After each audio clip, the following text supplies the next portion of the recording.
No vídeo de hoje a gente vai falar sobre a Canon RP. Será que essa câmera aqui ainda vale a pena para você em 2026? Olá, meu nome é Guilherme Augusto, sejam muito bem-vindos ao meu canal. E como eu dizia antes, hoje a gente vai falar sobre a Canon RP. Será que essa câmera aqui ainda compensa comprar em 2026 para trabalhar com audiovisual? Na minha opinião, se você está começando no audiovisual, se você tem um pouco de dinheiro para investir ali na casa dos 7, 8 mil reais, essa daqui ela é uma excelente câmera. Por quê? Ela já tem aqui o sensor full frame, deixa eu tirar para mostrar para vocês. Ela já tem o sensor full frame, que é esse sensor bem grandão, 35mm. Ela já grava em 4K. Ela não tem um bom autofoco em 4K, porém, se você sabe trabalhar com foco manual ou se você tem vontade de aprender, porque nem tudo é saber, mas às vezes vontade de aprender já é mais do que o suficiente, ela já te entrega um vídeo em 4K, o vídeo dela em Full HD é muito bonito, e além disso ela é uma ótima câmera para foto. Tá? Ela já tem autofoco que vai rastrear o olho da pessoa automaticamente, ela já traz vários recursos interessantes aí para você que trabalha com vídeo, então ela já tem aqui nessa lateral HDMI, é um HDMI pequeno, porém ela tem, algumas câmeras não vão ter, né? Ela tem aqui entrada para microfone, saída de fone de ouvido, então você pode fazer um bom monitoramento de áudio. Você tem aqui opção da sapata completa de flashing. Agora vamos lá, qual que é o lado ruim dessa câmera aqui? Ela tem algumas desvantagens muito grandes, mesmo ela sendo uma câmera excelente, eu tenho uma dela, eu recomendo se você quiser começar na fotografia e você encontrar ela num preço legal, tá? A gente já vai falar sobre isso, porém, vamos às partes ruins. A bateria dela, ela tá aqui sem bateria, mas enfim, a bateria dela é uma bateria pequena, ela dura pouco, então não recomendo muito se você precisa fazer, por exemplo, trabalhos de vídeo muito longos. Ah, preciso fazer uma gravação de 1 hora, eu vou trabalhar na bateria. Não te recomendo trabalhar na bateria, ainda mais se você estiver em 4K, tá? Então, qual é a sua opção aqui? Ah, eu preciso comprar uma câmera dessa, é o que eu consigo pagar. Você pode comprar um dummy. Um dummy, ele é uma bateria que ela não é uma bateria de verdade. Ela vai sair aqui um cabinho que você vai passar aqui pela lateral da câmera.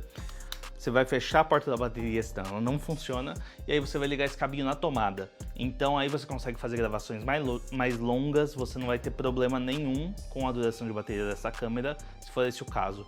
Outra coisa que eu não gosto muito aqui dela, o cartão de memória você coloca aqui embaixo também, na porta da bateria. Então digamos que sua câmera está montada num tripé um pouco maior, fica um pouco desconfortável, você precisa trocar o cartão de memória, você vai ter que sacar a câmera do tripé, abrir a porta da bateria, trocar, fechar de volta, enquanto em câmeras mais novas, por exemplo a R6 Mark III, que é quem tá me filmando agora, aqui nessa lateral você tem uma portinha, você abre ela, troca o cartão de memória sem problema. Outra coisa, ainda relacionada ao cartão de memória, essa câmera aqui só cabe um cartão de memória. Então, se você é aquela pessoa que fotografa casamentos, se você fotografa eventos sociais, muito comumente você vai querer ter 2 cartões de memória, tá? Por quê? Porque com 2 cartões de memória você não corre tanto risco de perder os arquivos. Nunca aconteceu comigo, eu nunca perdi nenhum arquivo. Porém, se você tem um trabalho que você não consegue refazer, então digamos eu estou fazendo uma gravação para um cliente, uma gravação como essa daqui no estúdio, deu algum problema, eu falo para o cliente, putz, a gente perdeu aquele arquivo, a gente vai precisar gravar de novo. A gente vai ficar chateado, porém tudo bem. Normalmente ele tem como gravar de novo, a gente monta o estúdio de novo, aperta o REC, grava e segue a vida. Porém, se você está num casamento, se você está num aniversário, você perde aquelas imagens, meu amigo, pode ser o fim da sua carreira no audiovisual. De verdade, você pode tomar um processo aí que vai acabar com a sua vida. Porque aquele momento, muitas vezes, é o momento mais importante da vida da pessoa. Um aniversário de 1 ano, um aniversário de 15 anos... um casamento, então realmente não dá para arriscar nesse tipo de evento. Eu não trabalho muito com esse tipo de evento, porém se eu fosse trabalhar com esse tipo de evento, essa câmera aqui ela estaria como uma câmera secundária, um backup.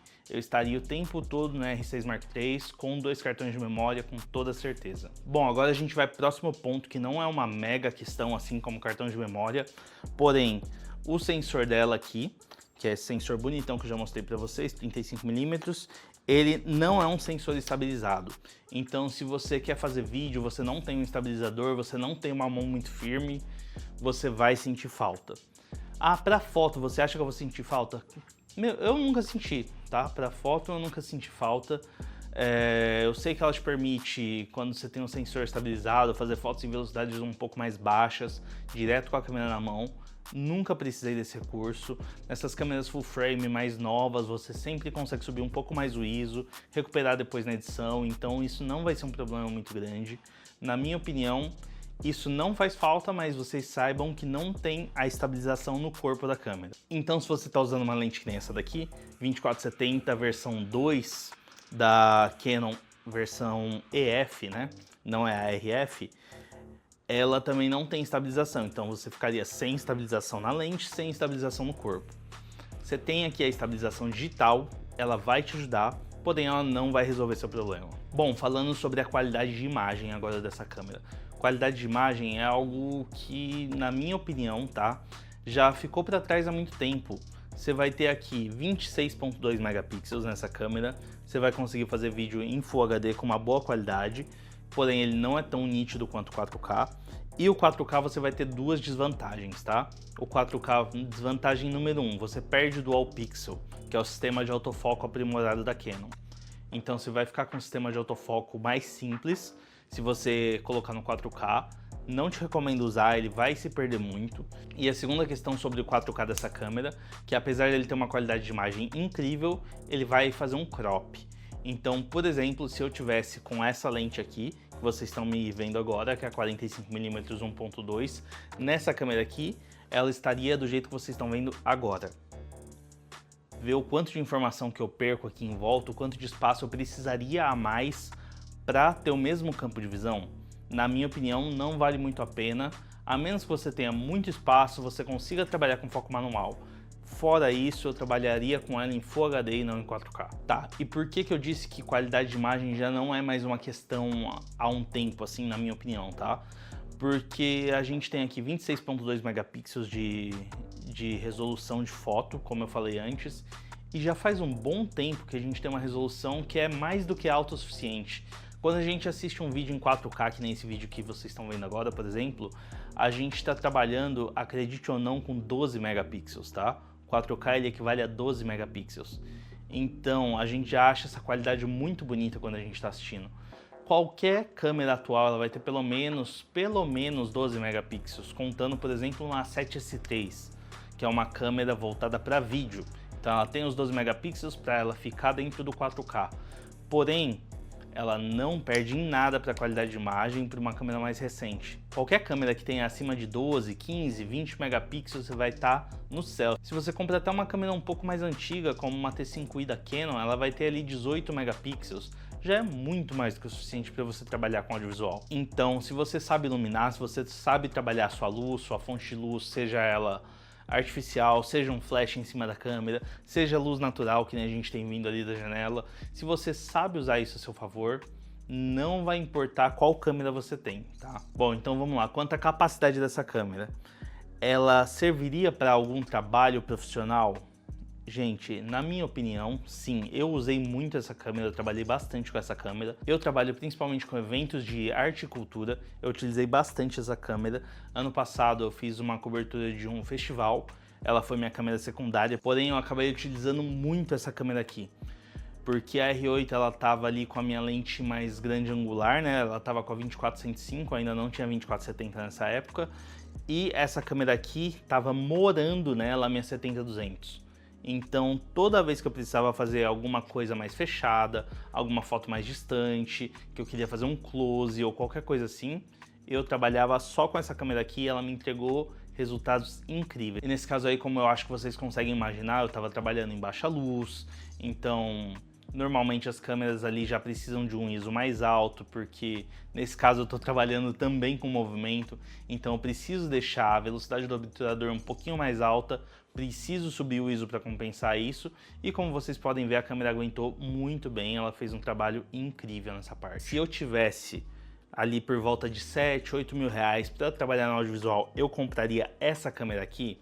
Muito provavelmente sim, tá?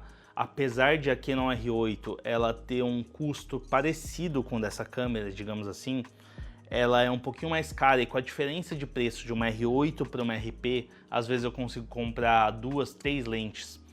Então, com a diferença de preço, eu conseguiria comprar, por exemplo, uma 35mm e uma 50mm. Ou até, por exemplo, uma 50 e uma 16. que aí me daria um campo de visão bem aberto, um campo de visão um pouco mais fechado, enfim, só com a diferença de preço entre uma R8 e uma RP. Então, se você está com a grana um pouco mais curta, se você está com um pouco menos dinheiro, precisa de um equipamento para começar, quer começar na Canon, essa daqui é a minha recomendação, tá? Se você tem um pouco mais de dinheiro, aí eu já iria para a Canon R8, que ela ainda continua com todas as questões do corpo da câmera que eu falei aqui, porque elas compartilham exatamente o mesmo corpo. Então, bateria, cartão de memória, estabilização do sensor, toda essa parte seria igual.